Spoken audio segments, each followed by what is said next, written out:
15 years of education, thousands of exams, and hundreds of hours spent on studying. फिर भी अगर सवाल life, relations या करियर का हो तो एवरीथिंग इज कंफ्यूजिंग.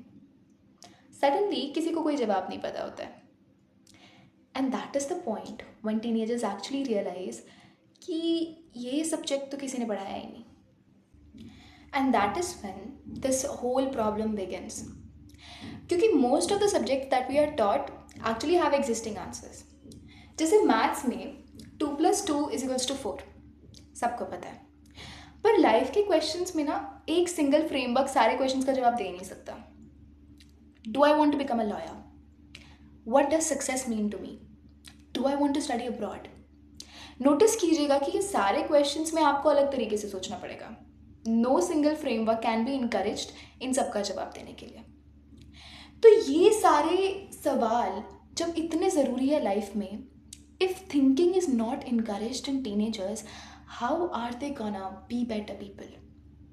क्योंकि यकीन मानिए इन सब सवालों का जवाब दिए बिना you can not direct your life into the right direction. तो जब थिंकिंग इनकरेज ही नहीं होगी, जब लोगों को पता ही नहीं होगा कि सोचना कैसे है, इन क्वेश्चंस को अप्रोच कैसे करना है, then how are they gonna be clear in what they are doing?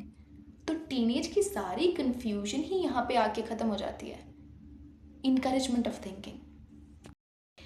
पर अब जब थिंकिंग की बात कर रहे हैं तो फिर एक बड़ा सा सवाल आगे खड़ा हो जाता है कि what is thinking? As somebody जो बहुत इंटरेस्ट रखती है फिलोसफी में, एक्चुअली हर एक चीज़ को देखने के भी बहुत डिफरेंट नज़रिए रहते हैं and every one has their own opinions. तो थिंकिंग मेरे लिए is actually the discipline of having your own conclusions instead of borrowing someone else's. इसका सीधा सा मतलब ये है the encouragement of curiosity. If you are able to be curious about things, if you are able to question things, and if you are able to actually look at different aspects एक situation के, then I think you're thinking.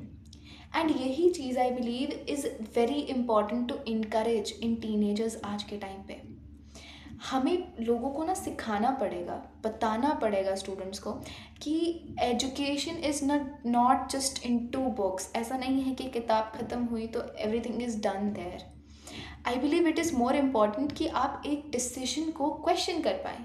जब life आपके सामने कोई problem ला के खड़ी करे तो आप इतने केपेबल हों कि आप पहले समझ पाएँ कि वो प्रॉब्लम क्या है, फिर ये सोच पाएँ कि आपको इस प्रॉब्लम में क्या करना पड़ेगा, एंड जो आप करेंगे उसको भी आगे जाके क्रिटिक कर पाएँ कि अगर मैं ये करूँगी तो इससे क्या प्रॉब्लम आएगी, and then what I should do.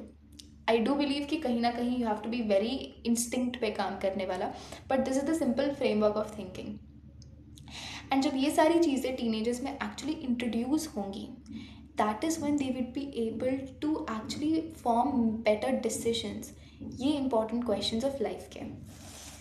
यहीं पे आई बिलीव सबसे बड़ा क्वेश्चन ये है कि why is actually thinking so difficult to encourage. कि अगर इतना ही सिंपल है, क्वेश्चंस बस समझा दो कर लेंगे, तो क्यों है ये इतनी डिफ़िकल्ट? आई थिंक इसका सबसे बड़ा रीज़न ये भी है कि टीनेज में जो अप्रोच सोसाइटी रखती है हमारे सामने एज टीनेजर्स, वो बहुत डिफरेंट होता है जो ज़रूरत होती है हमें. जैसे सोसाइटी का सिंपल सा अप्रोच ये रहता है कि हाई स्कूल में आए, कॉलेज में आए, पढ़ाई कीजिए, एंट्रेंस एग्ज़ाम को पूरा कीजिए, कॉलेज में जाइए, then job, life is set. पर इसी टाइम पे कितने बड़े बड़े डिसीजंस लेने होते हैं. इसी टाइम पे वो सारे डिसीजंस, क्या करना है लाइफ में, क्या करियर चाहिए, what are my values, what are my morals, who am I in relationships, ये सारे क्वेश्चंस के आंसर्स तभी चाहिए. तो इसीलिए जो सोसाइटी इनकरेज करती है हमें, फिर वो उसी अप्रोच से रहता है जॉब मिलने तक का. पर जो जिसकी हमें ज़रूरत होती है, that is more deep, that is more thinking based. And I think that is one of the biggest reasons कि थिंकिंग को इनकरेज करना इतना मुश्किल है, क्योंकि अप्रोच बहुत डिफरेंट है. It's a very divided approach from society and what actually teenagers need.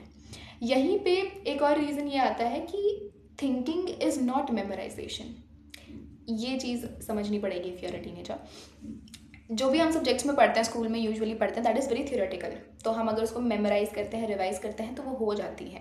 Thinking ऐसा नहीं है, क्योंकि अगेन कोई सिंगल फ्रेमवर्क नहीं है जो थिंकिंग में रिक्वायर्ड होता है. It is more of like a life thing जो आप डेली बेसिस पे करते हो. That is why when you will B questioning things, when you will be curious पढ़ने के लिए, सीखने के लिए, when you will be curious अपने खुद के कंक्लूजन्स बनाने के लिए, नॉट एक्सेप्टिंग एनीवन एल्सेस. मतलब अगर किसी का कोई डिसीजन आ भी रहा है तो सोचना कि ये डिसीजन सही है नहीं है. When you reflect on to yourself, have your own morals, that is when ये थिंकिंग का जो पूरा फ्रेमवर्क है ये इनकरेज होगा and you will be a better thinker. So yes, this is the conclusion that I could reach up to इस problem को discuss करते हुए. So if you guys have some different approach इस चीज़ पे तो please I'd love to no those.